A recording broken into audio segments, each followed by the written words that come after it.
कापसासारखे अगदी मऊसूत मस्तपैकी असे मोदक आणि हाताने पारी न बनवता अगदी झटपट तयार होणाऱ्या छोट्या छोट्या ट्रिक वापरून असा हा मोदक तयार केलाय। आणि तुम्ही पाहू शकता आता आपण की किती सॉफ्ट एकदम मऊ झालेला आहे। तर तुम्हाला सुद्धा असा मोदक बनवायचा तर हा व्हिडिओ शेवटपर्यंत पहा। नमस्कार मैत्रिणींनो, रोशनी सिंपल किचन मध्ये तुमचं स्वागत आहे। तर गणेश चतुर्थीला सुरुवात झालेली आहे, सगळीकडे उकडीचे मोदक बनवतात आणि आपल्याला सुद्धा बनवायचे, पण त्या मोदकांना भरपूर टाइम लागतो म्हणून आपल्याला थोडं हे होतं। पण आज मी तुम्हाला उकडीचे मोदक झटपट आणि पारी म्हणजे कशी हाताने न बनवता कशी बनवायची पटापट मोदक बनवायचे ते मी दाखवणार आहे। तर चला तर मग ह्या मोदकांसाठी आपल्याला काय काय साहित्य लागणार आहे ते आधी आपण पाहूया।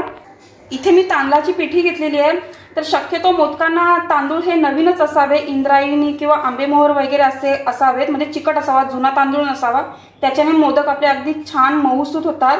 तर इथे तांदळाची पिठी घेतले। तर आपल्याला सारण बनवायसाठी इथे मी काजू बदामचे काप घेतलेत, खसखस घेतले, वेलची पावडर घेतलेली आहे, गूळ घेतलेला आहे आणि खोबरं खिसून घेतलेलं आहे आणि इथे मी केशर घेतलंय। तर चला तर मग पटकन आपण आपल्या रेसिपीला सुरुवात करूया। आता सर्वात प्रथम आपल्याला मोदकाचं सारण बनवायचं आहे। तर सर्वात प्रथम आपण ना 1 चमचा तूप घालूया यात। त्यानंतर आपण आपले जे काजू बदामाचे काप आहेत ते घालणार आहोत। खसखस पण आताच घालणार आहोत आपण।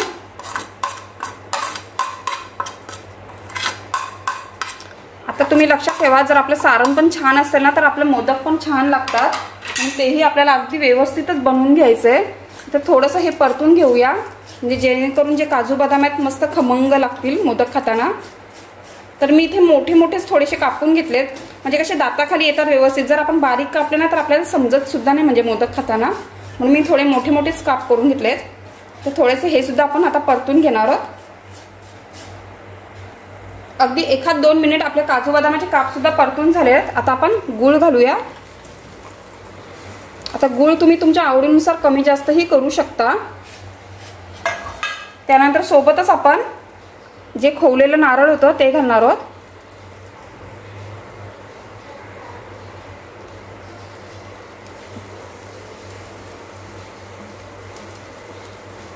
आता आपल्याला हे सर्व व्यवस्थित गूळ मिक्स होईस्तर आणि त्याचा जो ओलावा आहे तो थोडासा आपल्याला आटवून घ्यायचा आहे, तिथपर्यंत आपण हे परतून घेणार आहोत। तर सर्वात प्रथम आपण व्यवस्थित मिक्स करून घेऊया हे सर्व। आता मैत्रिणींना तुम्ही पाहू शकता आपल्या मोदकाचं सारण किती छान झालंय आणि अगदी आपल्याला हे ओलं ओलं नाही ठेवायचंय, म्हणजे थोडंसं तरी परतून घ्यायचंय, नाहीतर मोदक आपण खाताना त्याच्यातनं असं म्हणजे त्याचं पाणी सुटायची शक्यता असते। म्हणून तुम्ही पाहू शकता इथपर्यंत आपल्याला हे आटवून घ्यायचंय। तर गॅसची फ्लेम बंद करते मी आणि इलायची सर्वात शेवटी आपण इलायची पावडर घालणार आहोत। तर इलायची पावडर ही शेवटीच घालायची, त्यामुळे त्याचा स्वाद टिकून राहतो। तर काही काही छोट्या छोट्या टिप्स आहेत, त्या टिप्सनुसार आपण जर मोदक केले ना खूप छान होतात, अजिबात बिघडणार नाहीत हे मोदक। तर व्यवस्थित हे मिक्स करून घेऊया।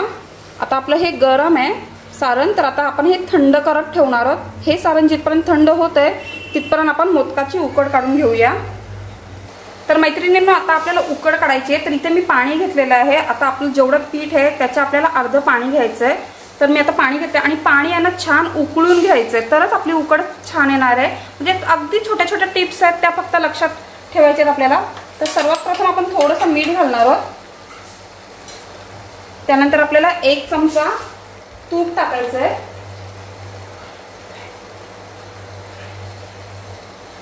आता आपण 1 चमचा तूप घातलेला आहे। आता आपल्याला उकड काढायची आहे। तर तूप टाकल्याने काय होतं, आपलं मोदक म्हणजे हाताला चिकटणार नाही आणि आपली उकड छान होते। तर आता आपलं पाणी छान उकळलेलं आहे। आता आपण हे पीठ घालूया यात। आता मी गॅसची फ्लेम कमी करते आणि व्यवस्थित हे पीठ मिक्स करून घ्यायचं आहे आपल्याला।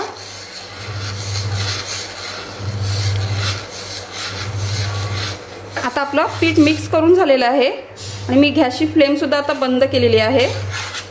आता आपल्याला हे पीठ आहे ना 2 ते 3 मिनिटं झाकून ठेवायचं आहे। हे पहा, आता आपण 2 ते 3 मिनिटं हे पीठ झाकून ठेवणार आहोत, म्हणजे जेणेकरून आपलं पीठ व्यवस्थित शिजलं जाईल आणि मोदक सुद्धा छान येतील। चला, तर 2 ते 3 मिनिटं झालेलं आहे। आता आपण हे ताट काढूया आणि आता हे परातीत काढून घेऊया हे सर्व पीठ। आता आपलं हे पीठ गरम आहे, तर आपल्याला गरम गरमच मळायचं आहे. तर त्याआधी मी हा ग्लास असा थोडासा पाण्यात हे केलंय आणि पेल्याच्या साहाय्याने आपल्याला थोडंसं मळून घ्यायचं आहे, कारण हात लावला तर आपल्याला चटका लागू शकतो. म्हणून पहिला ग्लासाच्या साहाय्याने हे व्यवस्थित मळून घेऊया. थोडंसं थंड झालं तर आपण हाताचा वापर करणार आहोत. तर अशा प्रकारे आपल्याला व्यवस्थित प्रेस करायचं आहे. आता इथे आपण पेल्याने थोडंसं प्रेस केलंय. आता हाताला थोडंसं पाणी घेऊन आपल्याला पीठ एकसारखं मळून घ्यायचं आहे.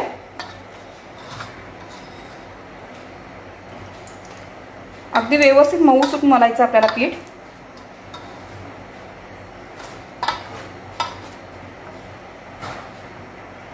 हे पहा, अशा प्रकारे आपण मऊसूत मस्त पीठ मळून घेतलंय. आणि प्रत्येक वेळी पीठ मळताना हाताला थोडं थोडं पाणी घेतच आपल्याला मळायचंय. आता आपल्याला पटापट बनवायचे, तर त्यासाठी काय काय पूर्वतयारी करायची ते पाहूया आपण.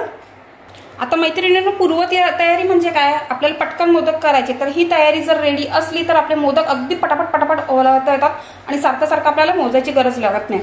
तर इथे मी 7-7 गोळे केलेत. आता गणपती बाप्पांना 21 मोदक लागतात, तसं मी 7-7 गोळे बनवून घेतलेत, म्हणजे जेणेकरून आपल्याला सारखे मोजता येणार नाहीत आणि व्यवस्थित म्हणजे आपले 21 मोदक व्यवस्थित होतील. वारंवार आपल्याला मोजायची गरज नाही.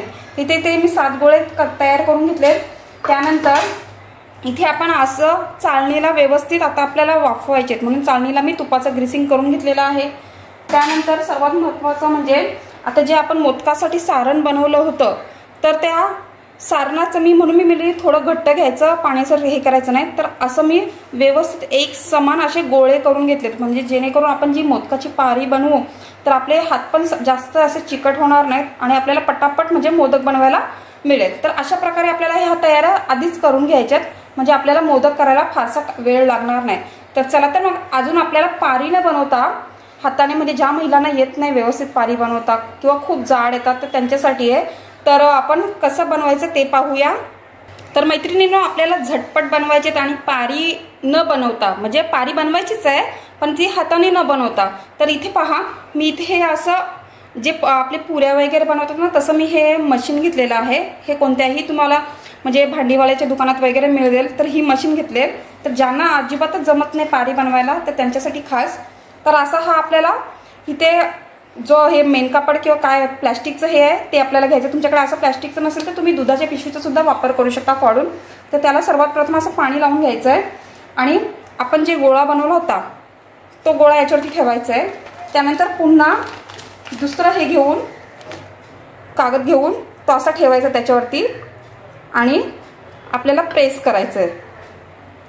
आता तुम्हाला केवढं जाड पाहिजे, पातळ पाहिजे, त्या हिशोबाने तुम्ही करू शकता. हे पहा, तुम्ही पाहू शकता किती छान झालेलं आहे. तर हे वरचं कापड असं काढायचं आहे आपल्याला आणि सहज निघतंय. हे पहा, आणि अगदी छान. म्हणजे आता काही ठिकाणी कसं खूप पीठ घेतला जातो आणि आतमध्ये सारण कमी असतं, तर हे परफेक्ट येतं. तुम्ही पाहू शकताय, अगदी मस्त, एकदम पातळ सुद्धा नाही आणि जाड सुद्धा नाही. तर आता आपल्याला ह्याच्यात सारण भरवायचं, मोदक कसे बनवायचे ते पाहायचंय. तर असं आपल्याला 4 बोटांवरती हे घ्यायचंय. त्यानंतर आपण जी सारणाची गोळी बनवली होती ती याच्यात अशी व्यवस्थित ठेवायचं आहे. नंतर आपल्या या मधल्या बोटाला पाणी लावून घ्यायचं आणि मधल्या बोटाच्या साहाय्याने हे पहा, पहिला वरतून असं थोडंसं दाबायचं आहे आपल्याला आणि वरती दाबून झालं की ते खाली आणायचं आहे आणि खाली सुद्धा थोडंसं प्रेस करायचं आहे. आणि आता पाकळ्या पाडायच्यात आपल्याला, तर वरतून सुरुवात करायची आणि खालपर्यंत आणायचं. हे पहा, तर असं आपल्याला सर्व बाजूने असं फिरवून घ्यायचं आहे. व्यवस्थित वरती बंद करून ती खालपर्यंत आपल्याला दाबा आणायचं आहे. आणि जवळ घेतल्या ना का आपल्या पाकळ्या अगदी छान येतात आणि मोदक सुद्धा मस्त दिसतो अगदी. तर हे पहा, आता जे कोणी नवीन आहेत, ज्यांना बनवायचे आहेत मोदक, त्यांच्यासाठी तर खास खूप उपयुक्त आहे हे. तर हे बघा, काहीच नाही अगदी कठीण, फक्त बोटांचा वापर करायचा आहे. वरतून तुम्ही जर तोंड याचं मिटकलं तर बरोबर खालती ऑटोमॅटिक हे येतं. तर हे पहा,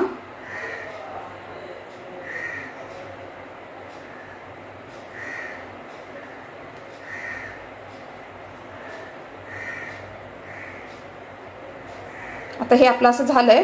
आता जी आपण गोळी होती ती व्यवस्थित अशी थोडीशी पसरवूया एका बोटाच्या साहाय्याने. आणि आता आपल्याला सर्व पाकळ्या 5ही बोटांचा वापर करून व्यवस्थित हे पहा असं जवळ आणायचं आहे आणि त्याचं वरती अंगठ्याच्या साहाय्याने ते वर असं न्यायचं आहे। तर हे पहा, जे काही एक्स्ट्रा पीठ असेल ते थोडंसं काढून टाकायचं आणि असं टोक ठेवायचं। आता आपल्याला पाकळ्या ह्या आपल्या थोड्याशा ह्या जर बिटकल्यात तर त्या पाकळ्या अशा अंगठ्याच्या साहाय्याने व्यवस्थित जराशा उठवायच्या, म्हणजे मोदक दिसताना छान दिसतो। तर सर्व पाकळ्या आपण व्यवस्थित थोडंसं नीट करून घेऊया।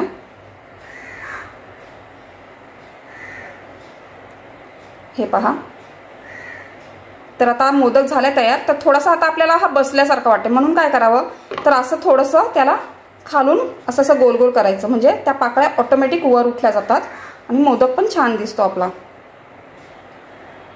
हे पहा, अशा प्रकारे तुम्ही पाहू शकता आपला मोदक।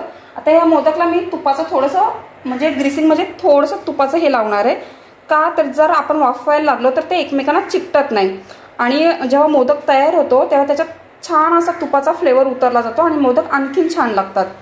तर आता पाहू शकताय अशा प्रकारे आपला मोदक तयार झालेला आहे। तर हीच ट्रिप वापरून आपल्याला अगदी पटापट मोदक बनवायचे आहे। तर मी आता बाकीचे सर्व मोदक बनवते आणि पुढचं काय आहे ते मी नंतर तुम्हाला दाखवते। हे पहा मैत्रिणींनो, अशा प्रकारे तुम्ही पाहू शकता एकसारखे आणि अगदी व्यवस्थित आपले मोदक तयार झालेले आहेत। तर आता आपल्याला हे वाफवून घ्यायचे आहेत। तर आता इथे आपण एक टोप घेतले, त्यात पाणी घेतलेलं आहे। तर आता आपल्याला हे मोदक वाफवून घ्यायचे आहेत। तर आता आपल्याला गॅसची फ्लेम फास्टच ठेवायची आहे आणि चांगली एक उकळी आणून लो टू मीडियम वरती आपल्याला फ्लेम ठेवायची आहे। तर आता हे मोदकाची चालन ती मी ठेवलेली आहे आणि 10 मिनिट आपल्याला व्यवस्थित अगदी लो टू मीडियम फ्लेम वरती वाफवून घ्यायचे आहेत। आता मी याच्यावरती झाकण देते। आता आपण आपले मोदक व्हायची वाट पाहूया। चला, तर 10 मिनिटे झालेले आहेत, आपण आपले पाहूया मोदक असणार। तर अशा प्रकारे आता आपले मोदक तयार झालेत। तर आता थोडंसं अगदी नॉर्मल थंड होऊन झाल्यावरती आपल्याला हे आता काढून घ्यायचे आहेत, नाहीतर ते एकमेकांना चिकटून जातील। तर मैत्रिणींनो, अशा प्रकारे आपले मस्त मऊ उकडीचे असे मोदक तयार झालेले आहेत। तर तुम्हाला माझी ही रेसिपी आवडली असेल तर नक्की लाईक करा, शेअर करा आणि सबस्क्राईब करा।